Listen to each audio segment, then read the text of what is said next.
ஏண்டா உன் பொண்டாட்டி உனக்கு கொண்டாந்து ஸ்நாக்ஸ் கொடுத்தாலே எனக்கு கொடுத்தாளா? இதாம்மா எடுத்துக்கம்மா. வேணாம் வேணாம் நீ எடுத்துக்க. வேணாம் அவர் நம்ம வேணாம். 2 பேருக்கு இந்த கிழவிக்கு வேற வேலை நீ என்னடா நான் எனக்கு ஏதாவது கொடுத்தேன்னு சொல்ற. சொல்றதா வேலை. ஏதாவது குறை சொல்லிக்கிட்டே இருக்கணும். சாப்பிடுன்னு சொல்லல. நீ நல்லா சாப்பிடு. சும்மா எடுத்துக்கம்மா. வேணாண்டா நீ சாப்பிடும்போது சாப்பிடாது. அப்புறம் அது கொடுக்கல இது கொடுக்கலன்னு சொல்லி ஏதாவது குறை சொல்லிக்கிட்டு இருக்கோம். இந்தாங்க பிரெட்டு சாப்பிட்றீங்களா? வேணாம் வேணாமா எனக்கு. சரி சரி.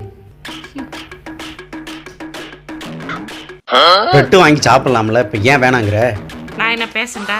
ஆஸ்பத்திரியில இருக்கேன், பிரெட்டை கொண்டாந்து சாப்பிட்றீங்களான்னு கேட்டேன். இது ஸ்வீட் பிரெட்டுமா, நல்லா இருக்கு. அதெல்லாம் வேணாப்பா, நீ வேணா போய் எடுத்து சாப்பிடு. இவன் என்ன சைய கட்டிக்கிட்டு இருக்கா?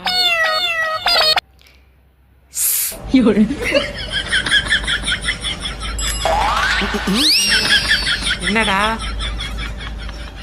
உன் பொண்டாட்டி இசுன்னு சொல்லி கூப்பிட்டு இருக்கா? இங்க வா. அவளுக்கு வேற வேலை இல்லை, ஏதாவது சும்மா இதுகளுக்கு வேலை. ஆமா, உன் பொண்டாட்டிக்கு மரியாதை தெரிஞ்சாதானே இசுவா. நம்ம 2 பேரும் பேசிட்டு இருக்கோம்ல, புருஷனை இப்படிதான் கூப்பிடுவாங்களா? இசுன்னு போய் என்னன்னு கேட்டு வா. அவளுக்கு நீ சொல்கிற மாதிரி வர வர மரியாதை தெரிய மாட்டேங்குது. போய் 4 சாத்திட்டு வரேன், அப்போதான் அவள் அடங்குவா. இப்போதான் பொண்டாட்டி போய் சாத்த போறானா? பொண்டாட்டி பின்னாடி போய் நின்றுட்டு என்ன செய்யணும் கேட்டுக்கிட்டு. ஏய் என்னடி? என்ன இல்ல கூப்பிட்டியே என்னன்னு கேட்டேன். என்ன நினைச்சிட்டு? என்னம்மா ஆளுக்கால உட்காந்துக்கிட்டு அதிகாரம் பண்ணிக்கிட்டு இருக்கியே? என்னப்பா என்ன? 2 பேரும் உட்காந்து ஜாலியாக டிவி பார்த்துட்டு இருப்பீங்க. நாங்கள் வந்து உங்களுக்கு உட்காந்துக்கிட்டு வகை வகையாக செஞ்சுட்டு இருக்கணுமா? நான் என்ன ஹோட்டல் நடத்திட்டு இருக்கேன், ஆர்டர் போட்டுட்டு இருக்கீங்க.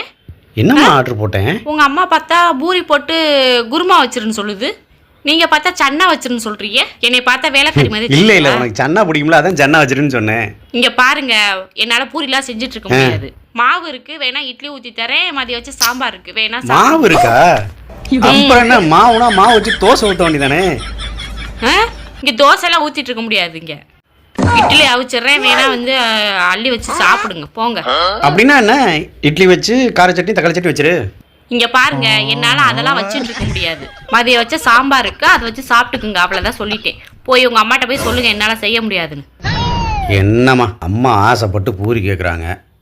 இங்கே பாருங்க, உங்கள் அம்மா ஆசைப்பட்டு கேட்டாலும் சரி கேட்காம இருந்தாலும் சரி என்னால் அதெல்லாம் செஞ்சுட்டு இருக்க முடியாது. சரிங்களா? இட்லி அவிச்சு கொட்டுறேன், போய் எடுத்து வச்சு சாப்பிடுங்க.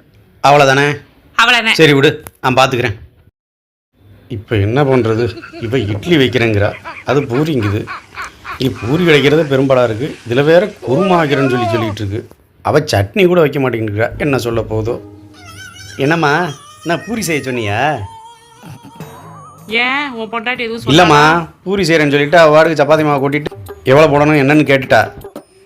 அப்புறம் யோசிச்சு பார்த்தா பூரி சாப்பிட்டா தான் உனக்கு நைட்டில் ஒத்துக்காதுல, என்ன அப்படியே நெஞ்சில் நிற்கும், நைட்லாம் நீ தூங்க மாட்ட, அதுக்கு தான் பூரி வேணான்னு சொல்லிட்டேன். ஏன் உன் பொண்டாட்டி பூரி செய்ய முடியாது? அவள் பூரி தான் போடுறேன்னா, குருமா வைக்கட்டுமா சன்னா வைக்கட்டுமான்னு கேட்டா. நான் தான் பூரிலாம் வேணாம், அம்மாவுக்கு நெஞ்சு கறிக்கும், சாப்பிட்டா இது வந்து சும்மா இட்லியே வை அப்படின்னு சொல்லிட்டேன். ஆமாடா, பூரி சாப்பிட்டா தூக்கம் வராது, எந்திரிச்சு நடந்துக்கிட்டே திரியணும். சரி விடு. சரி அப்போ என்ன பண்ணுற? நைட் இட்லியை வச்சு சாம்பார் வச்சு சாப்பிட்டு காலையில் பூரியை போட பூரியை போட்டுட்டு சன்னா வைக்க சொல்லு, அப்போதான் நல்லா இருக்கும். போய் சன்னா ஊற போட சொல்லு, மறந்துட போகிறா. போ. சன்னா ஊற போடவா? மொத்தம் நீ இன்னும் பூரியை விடல. அங்கே போய் சொன்னால் அவள் என்னை விட மாட்டா. உங்கள் 2 பேருக்கு இடையில் நான் மாட்டிட்டு முழிக்கிறதுக்கு பேசாமல் கல்யாணம் பண்ணாமே இருந்திருக்கலாம்.